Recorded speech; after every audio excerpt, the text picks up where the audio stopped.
Assalamualaikum warahmatullahi wabarakatuh. Teman-teman, kita akan lanjutkan pembahasan kita untuk topik TOEFL. Kita masih di Structure and Written Expression. Setelah sebelumnya kita membahas beberapa skill di bagian ini untuk tip dan trik menjawab soal TOEFL Structure, mulai dari mengenali subject verb agreement, mengenali kalimat yang berupa apositif, yaitu yang ada 2 koma, kemudian ada penjelasan kata benda pada kata benda yang lain. Sampai terakhir tadi kita sudah membahas tentang bagaimana bentuk-bentuk komparatif dan superlatif.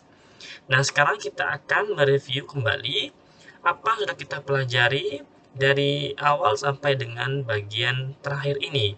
Yaitu kita akan mereview skill 1-29.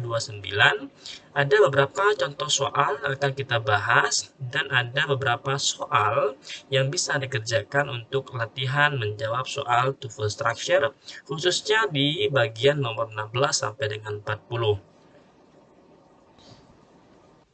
Nah, sekarang kita lihat contoh soal di nomor 1 sampai dengan soal nomor 3. Soal nomor 1 kita memiliki yang kosong di depan. Jadi ini kemungkinan adalah berupa sebuah subjek ya, kemungkinan.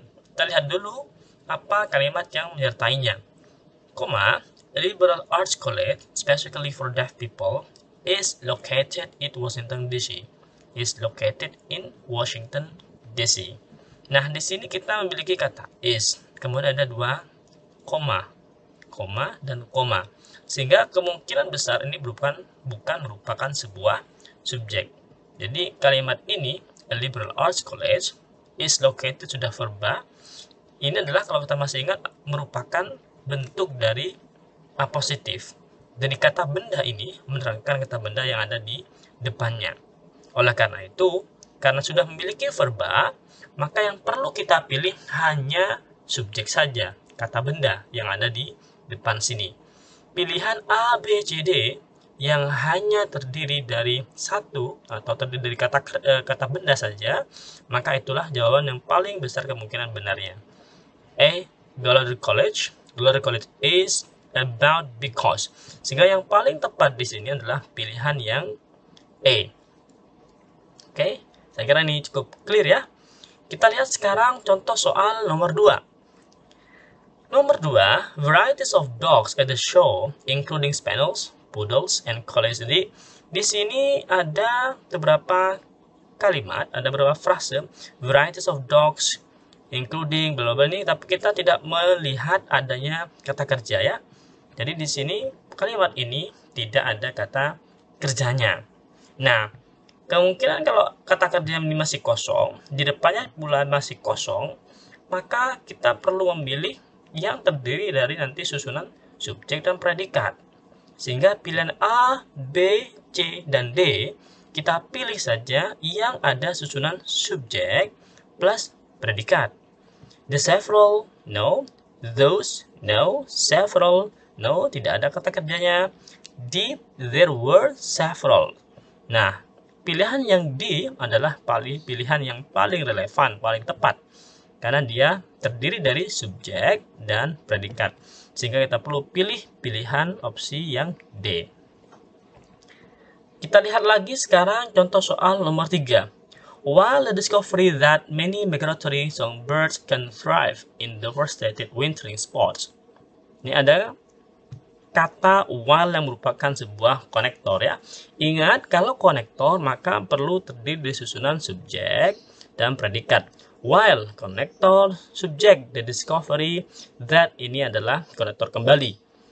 Ya, ada konektor 2 menerangkan discovery bagaimana, that many, bahwa bagaimana, that many migratory songbird, ini subjek, kemudian can thrive adalah predikat.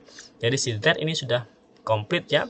Maka di sini while discovery kita belum melihat ada verba untuk the discovery. Sehingga yang kosong di sini perlu diisi dengan kata kerja. The fact remains that these birds are dying at unusual rates. Ini masih tetap ya, tidak ada masalah. The remains, subject, are, verba.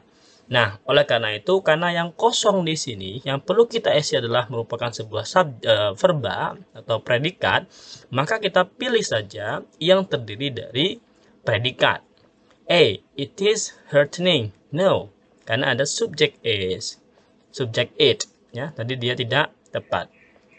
Hearten, ini tiba-tiba bentuknya verb 3, ini juga tidak tepat. Heartening sama dengan ini ya, tidak tepat, maka yang paling tepat di sini is heartening. Jadi yang pilihan yang D.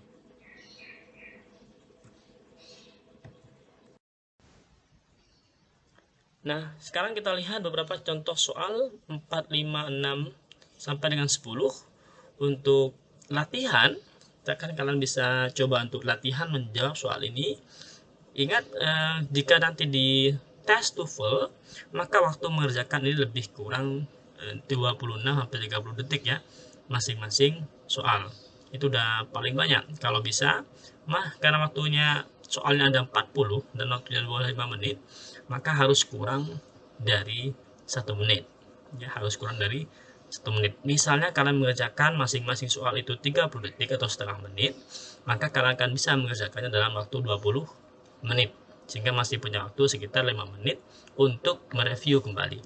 Jadi antara 20-25 itu cukup, dan diusahakan untuk bisa cukup selesai mengerjakan masing-masing satu soal. Baik, ini contoh soalnya untuk mereview skill 1 sampai dengan 29. Bisa dicoba untuk dikerjakan, nanti bisa didiskusikan, misalnya ada yang ingin ditanyakan. Bisa kalian drop jawabannya di kolom komentar. Thank you and good luck. Assalamualaikum warahmatullahi wabarakatuh.